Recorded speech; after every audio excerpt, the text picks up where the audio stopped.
Hello and welcome to a video review of Universe Scourge. Now I was going to review the Ages of Prime's Ratchet, animated Ratchet with the original animated Ratchet. I don't feel like doing a double review today.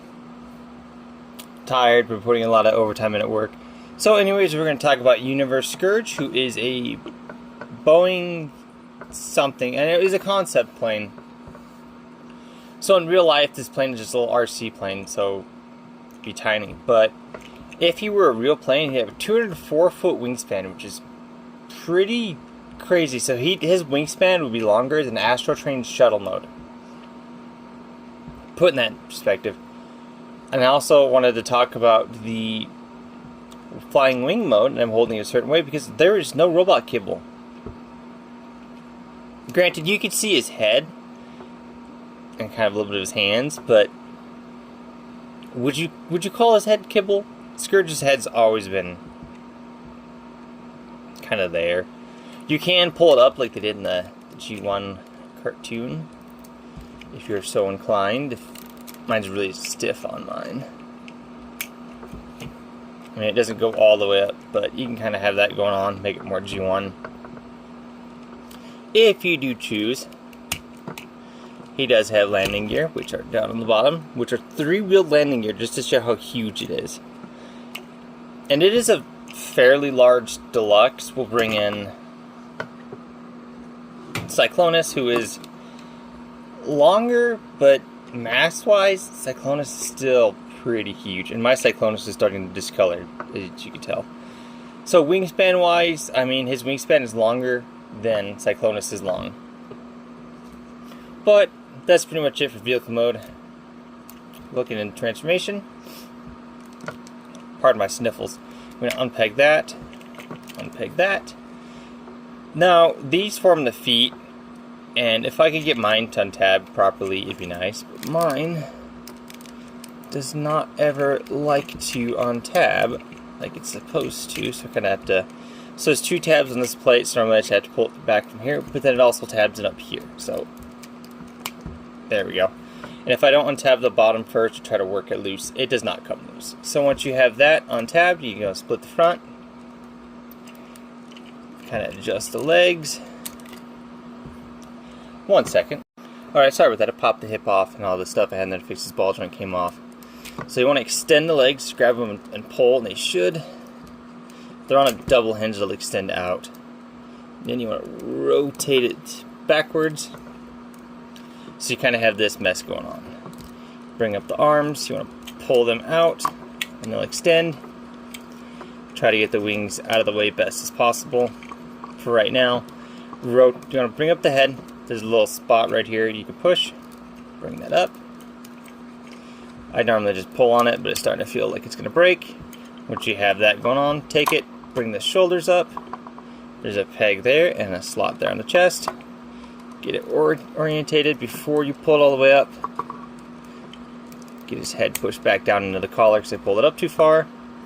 And then you have his upper body done. And now with his upper body done, you can take this entire assembly. It's on double hinge. You want to fold it down. These 2 little tabs will go into those 2 slots. Bring it around that thruster. Collapse it in on the double hinge. Mine is very tight. So then you have that going on. And that should sit flush against his back, allowing you to fold the wings in, fold them out again, and these tabs will tab into those slots. And there you go. That's his back all done. Now his waist, you want to rotate it, get kind of everything out of the way best you can. This panel's really annoying, so you want to kind of have that panel flat. And it is on a double hinge, so if you want to move it out of the way and up, you can. Normally I just flatten it, keep it against his back. And you have this monstrosity going on. I'm hoping that was in frame. If not, then you just take the panel, fold it back. You can kind of fold it up if need be. For now, I'm just going to fold it against his back. It is 6 o'clock in the morning. I've already been up for 2 hours, and I apologize for this review being terrible, but the feet, you just want to grab. This side likes to fight me quite a bit. And you have that going on. This side should be a little bit easier. There you go. And that's his legs done. His arms are pretty weird. So you want to untab this, bring it out, on a little slider, rotate it forward, push it back in, rotate it down. There you have one arm done. Same on this side, just pull this up, slide it out, rotate it forward, push it in. And it does tab in, you have a tab there and a slot there. Rotate it around, there's a slider underneath the arm, push it all the way forward. Bring out his little clawed hands, which are always really weird. They're very tight on mine. And there you have, I think it's Universe, not Classics. Universe, Scourge, and Robot Mode, and no, he does not stand. On mine, the legs, I've tried fixing them, everything short of floor polish and everything else, but they like to thoop into place, and I don't know why. I mean, I'm not sure how well you can see that on camera.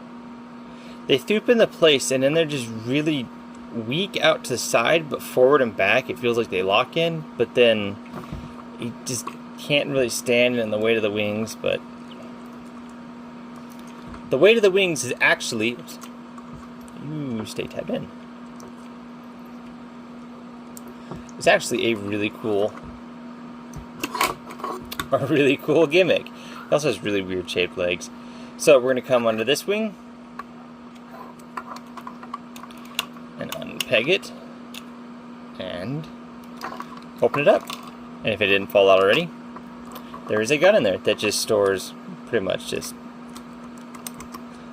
like that. We're going to pull that one out. Move on to the other wing, and yes, I'm laying him down because I don't want to deal with him falling constantly. This was really tight. Take this gun out. This gun sits in there extremely well, which there's nothing wrong with it. And now that we're done dragging him on his face, we'll untab everything that came undone. This figure's not as finicky as I'm making it out to be. He just does not stand because of the hip issue. But the first gun, just take it, fold it up, and you have that gun. Second gun has a little clip, and you can clip it on top of here to have this going on. I'm not going to clip it on because this clip looks very fragile, and you can see a piece of it already broken off there. But to have it handheld, you just pull down that handle.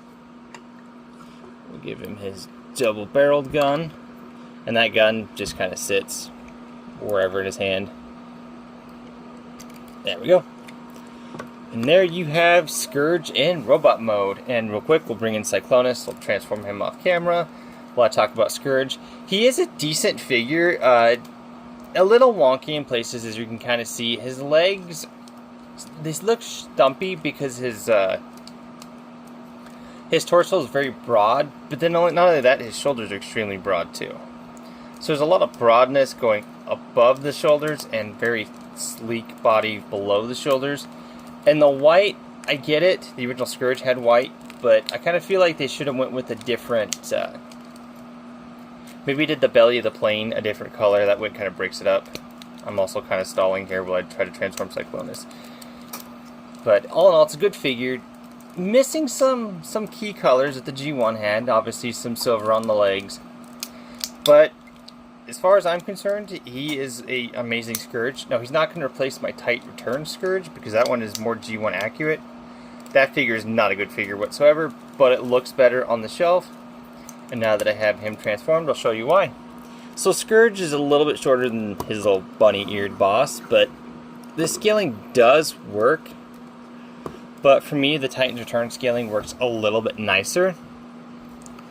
Also, I want to leave Cyclonus out. This guy's articulation is very, very dated. This guy, not so much. It's dated, but it's not as dated as Cyclonus. So we're going to remove the guns for our articulation segment. He does have the clip system on the underside of his wings, which I did not show off. He holds this gun incredibly well. But he does have the clip system on his his wings. His Megatron that had him on his hips, Dark the Moon Megatron. But there's that. Again, I'm not going to show that off because of the age of the clips. Set his guns off to the side. Head is on a ball joint, so you can look down, you can look up, you get a little side to side. You do get tilted, so we'll do a full 360. Even with that goatee, you get a lot of nice movement. And can we just appreciate that face sculpt? His eyes should have been red, though. That's one thing that does bug me, is his eyes should have been red and not blue. But anyways, shoulders move up that far, not quite trigger happy shoulders, but down that far, full 360. If you move the wings out of the way, elbow rotation to full 360. 90 degrees at the elbow, not very exciting. 360 at the wrist. 360 at the waist if you move that panel. If you move it out of the way, you get full 360, kind of. It does like to catch on a lot of things. Okay, so you won't get a full 360 because of that hinge, but you can always untab the backpack and get a full 360. Reorient everything. Hips will go forward that far. If you move the back skirt out, they will go all the way back until they collide with the back skirt. Outward, 90 degrees. Knees, a little over 90 degrees. You can use that secondary transformation joint if you want to get more of a knee bend, but again, it looks really weird. I don't really recommend it. Feet are on a hinge that only kind of moves inward, but the actual toes are on a ball joint, so you do get a little bit of pivot. So we'll set all that. With all that being said, we'll stand him back up if he wants to stand. And that's pretty much it for Scourge. Let me know what you think of this figure. Let me know what you think of this review. And I will catch you folks next time, hopefully with the double review. I'm thinking maybe Friday, but I will try to get to it. Thank you for watching.